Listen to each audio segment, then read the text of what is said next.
Look Outside is an RPG Maker horror game that makes significant effective use of the Jrpg mechanics in a really interesting way.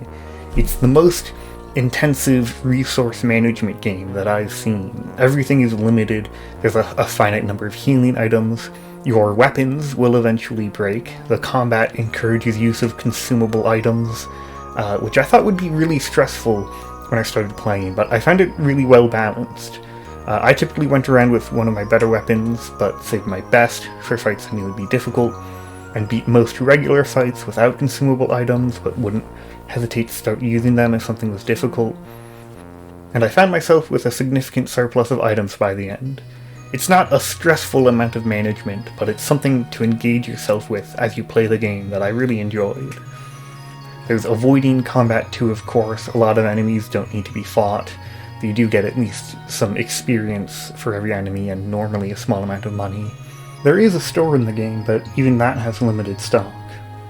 I, like many others, can be affected by the "this is a limited use item, I need to save it" thing, and I was really impressed by how well it was able to break that for me, because even your regular attacks are limited use items, and there's a lot of combat items that aren't even that powerful, so it's not like you're saving them for a big fight, but can be convenient to switch damage types or make weaker party members use them instead of attacking.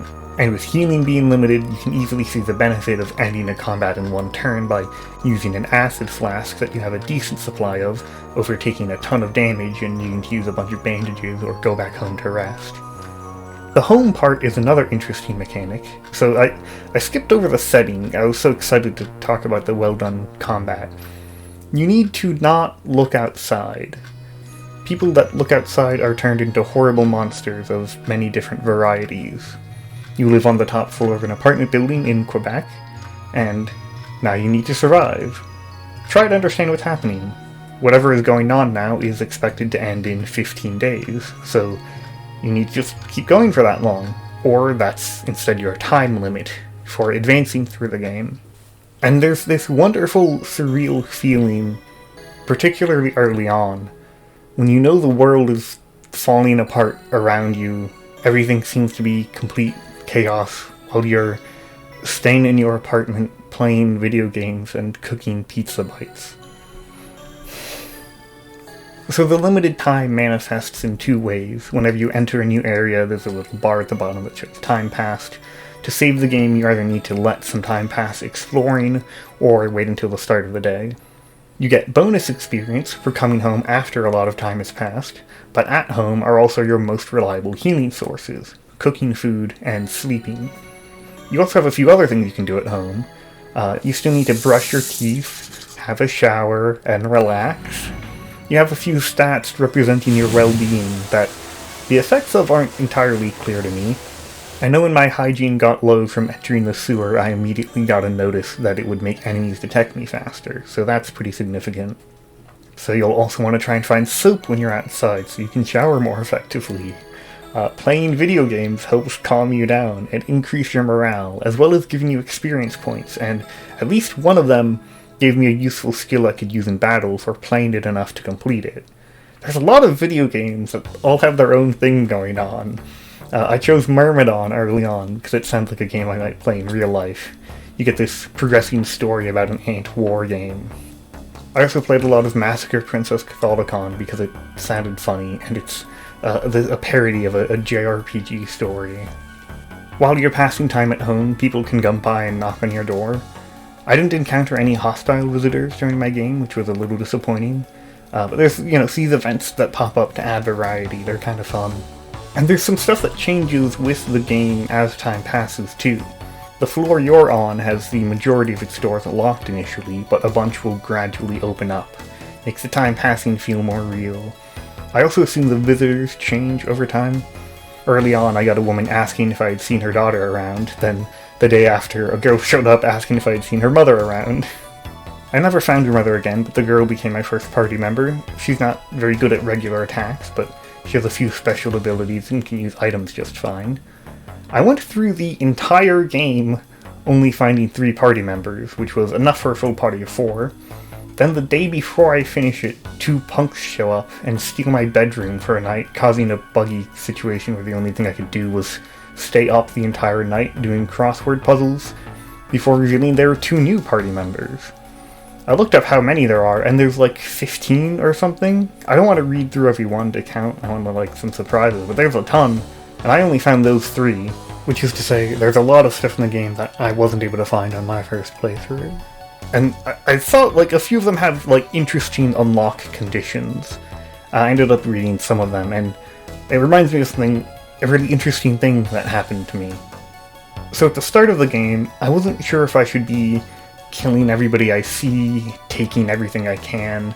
Most encounters seem to be purely hostile without much choice, and over time it seemed that even taking stuff from the houses of people that are still living and friendly was fine. So I started just taking everything and killing whatever enemies were hostile. Then a significant chunk into the game I brush my teeth and my character starts thinking about all this stealing I've been doing, whether I need to be doing this, how I feel about it. I don't know if there's a gameplay effect, but I was like, that's exactly what I was thinking about on my own, and the game is considering it too. Then a few days later, there's another scene about the killing, and it made some good points about how I was being more aggressive than I needed to, pointing out a specific example of a fight that I probably could have avoided. And it's interesting because the game does often have choices that relate to your morality. Not like moral choices, the 2010 video game mechanic, but like, I could try to be nice to this weirdo with the camera who looks really dangerous, and I could buy photo paper from him and ask him to develop a photo for me, or I could have attacked him to achieve those goals. You can actually attack basically anybody you talk to. I didn't do it very much. I wonder how much of the game you could change by messing around attacking everybody. There's just like a surprising amount of choices that feel pretty meaningful in a way that I don't see that often. I had to stop myself from including a bunch of clear examples. I want to leave lots of surprises. I don't know. Saying that, there is one part that I really didn't like. There is a mandatory instance of animal abuse in the game. I tried to avoid it. I thought maybe a rose or this severed tongue, maybe still living, could have worked, but the game denied me. I turned to the internet and found it on the TV tropes page under cruelty is the only option. So I didn't like that part. I'll just go back to something else I like. The music. It's good. You've been listening to it this whole video. It's pretty nice, right? It's already in my folder of music to use in videos. I normally use game-specific music, so I don't know when I'd use it again. I think outside of context, this one, Terminus, is my favorite. In context, it's obviously exposure, but that gets an unfair advantage of being tied to such a beautiful moment. The ending is really good, by the way. Not saying anything specific, just it has a really great ending. Multiple of them. There's like 8 I've read. I've seen 3 of them. The art is also pretty great. There's like lots of cool enemies. I've been asked to choose a favorite one, but it's not currently very easy for me to look through them, so I'm just going to be doing that while editing this video and put my favorite design right here. And here's some other cool stuff that I'm sending my future self to go find in the footage right now. Wow. Look at that one. That one has a lot of teeth. I think I've expressed most of what I like about this game. It's really good. Considering what my subscription base likely is, you should play it.